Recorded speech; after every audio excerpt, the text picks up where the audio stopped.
Les statistiques fournies par l'Organisation des Nations Unies établissent que 35% de la population mondiale vit dans la société de consommation, tandis que 65% vit dans des conditions indignes et inhumaines.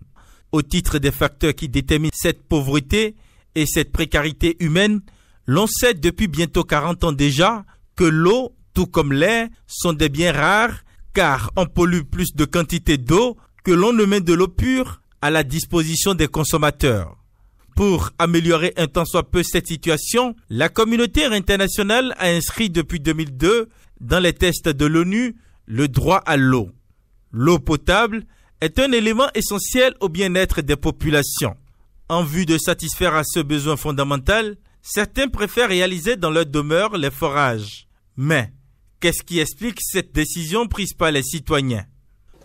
Oui, forage à usage domestique, parce que aujourd'hui maintenant, on a constaté que l'État n'a pas encore amené de l'eau, c'est-à-dire l'eau de robinet partout. Il n'y a pas encore la sonnette partout. Et l'on a besoin de l'eau matin, midi et soir. Maintenant, qu'est-ce qu'il faut faire? Il faut faire forage.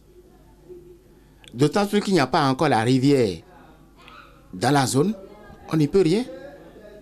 C'est le forage ou rien. Ici, par exemple, ce n'est pas encore, on n'a pas encore l'eau et de la Sonep. Donc, nous sommes obligés de creuser pour avoir de l'eau. Parce que l'eau, c'est indispensable pour la vie. Tu vas te laver, c'est de l'eau. Tu vas préparer, c'est de l'eau. Qu'est-ce que tu vas faire maintenant sans l'eau? Donc nous sommes obligés de creuser.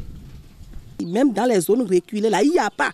Ceux-là, comment ils vont en bénéficier? Ils sont obligés de creuser de trous, faire le puits ou bien faire le forage.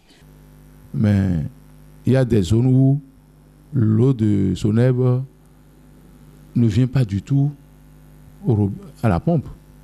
Si bien que la population a des difficultés pour avoir l'eau de Sonep. Donc, les gens sont obligés de faire des forages et de désinfecter l'eau du forage comme ils le peuvent et dans les règles de l'art. Donc, la population a recours au forage pour être sûr d'avoir de l'eau potable. Mais nous avons dans certaines maisons, même pas des maisons en hauteur, hein, pas des étages, rez-de-chaussée, et il est difficile à avoir de l'eau à la douche. On est obligé de sortir pour avoir de l'eau au robinet de puisage.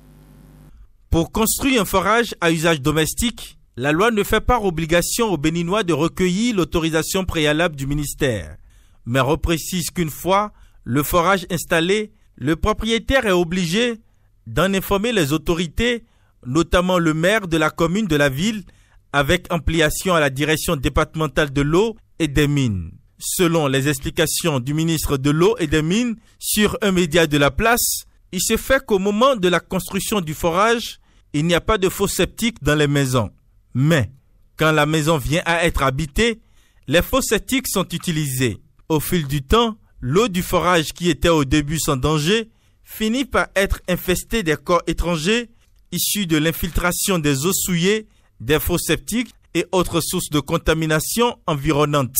À cet effet, étant donc garant de la bonne santé de la population, l'État doit veiller au bien-être de celle-ci. Ainsi, le ministre préconise aux personnes ayant des forages à la maison de faire analyser leur eau.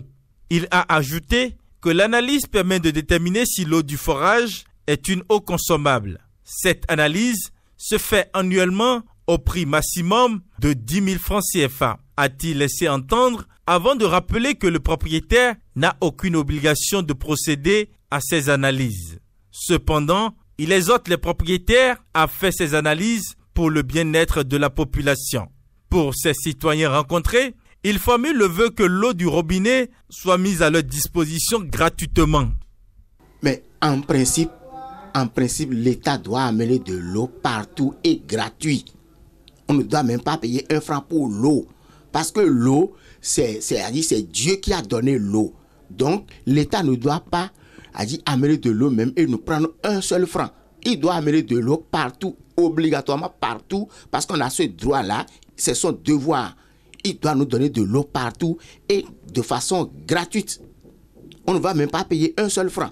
Même si l'autorisation là, si le gouvernement peut nous aider et le SONEB là va venir, ils peuvent nous laisser ça gratuitement ou bien il va nous aider.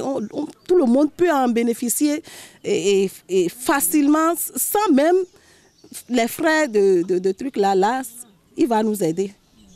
Il nous aide comme ça. Oui. Regardez dans les zones de Révier, jusqu'à Baou, tout ça là. Mais il n'y a pas l'eau courante. Bon, certes, l'État amènera l'eau courante dans ces zones-là, mais quand? Et si l'État arrivait à ravitailler ces zones d'eau courante, il faut que ce soit à moindre coût.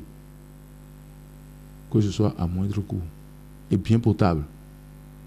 Il faut que l'État trouve des sources d'eau bien potables pour pouvoir ravitailler ces zones-là, mais à moindre coût. Parce que aujourd'hui, les factures de SONEB sont chères. Hein? Les factures de SONEB sont très chères, surtout avec la TVA. Ce n'est pas possible. Donc, dans les villages où il n'y a pas encore l'eau courante, si l'État amène l'eau courante, il faut que ce soit à moindre coût pour permettre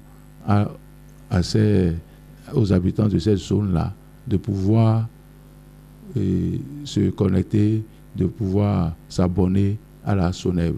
Notons qu'en 2024, il y aura de l'eau potable pour tous les Béninois, une promesse du gouvernement, car les dispositions sont déjà prises par l'État.